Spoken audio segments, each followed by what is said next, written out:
Right, here are basic beginner mistakes in posture when riding your bike out on the trail. We've all been there and we've all done it. Yeah, it's easy to get into bad habits as well. So here's 5 really good examples of what not to do and how to improve your riding. So the obstacle we're looking at here on a trail is a set of whoops. So you might identify that as a set of double jumps, 2 rolling lumps. Now, something we quite often see people doing and hear about is people riding stuff like this sat down. Now, whilst saddles are good and suspension is comfortable on your bike, when you're sat down, you're not in a defensive position, and this can actually be dangerous as well as uncomfortable. So what you want to be doing is stood up with your weight bearing on the pedals. If your weight is on the pedals, that is the fulcrum of the bike. That's where all the movement comes from. So at no point should you be gripping the bars like this, holding it really tight. Your upper body should be nice and relaxed. All of your weight comes through the hip, straight onto the pedals. Right, having your one foot up and one foot down just like this is not going to give you the correct balance out there on the trail. What you want to do is have it at 1/4 and 1/4 past, just like this. Level cranks, gives you all that space, because if your foot is down, when it comes to a bit of high ground just like that, you're going to catch your pedal and it's going to send you off balance and potentially send you off the trail into a crash. So what you want to do is have level footed just like this on the cranks, and you're in the tack position and you're ready to what's coming up next on the trail.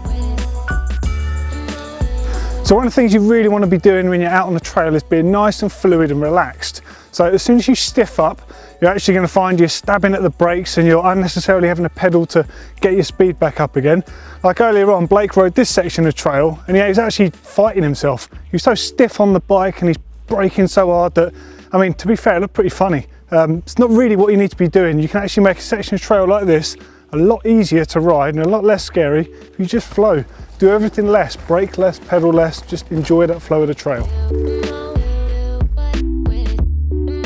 Right, my dad always taught me elbows out when riding your bike out there on the trail, because if you find yourself with your elbows in just like this, it doesn't give you the stability when it comes to 2 corners just like this one. You can't react because your elbows are digging into your chest. What you want to do is get your elbows out, and that gives you more stability in the trail, makes you more aggressive, keeps you in control, plus it also looks way better. So something else that will really improve your riding is your posture of your legs on the bike. So you see a lot of riders riding with their knees out. Now, whilst you might think it's quite a strong stance, actually it's not that good. It doesn't give you much stability. If you're riding through a turn, you've got your knees out, you're not doing anything with your legs. If you're coming through a turn like this and you put your knees into the saddle or into the top tube of the bike, you can actually be quite dynamic with the bike, and it's really good at high speed for extra stability as well. Nice! Ending on a skin. Oh yeah. Hell.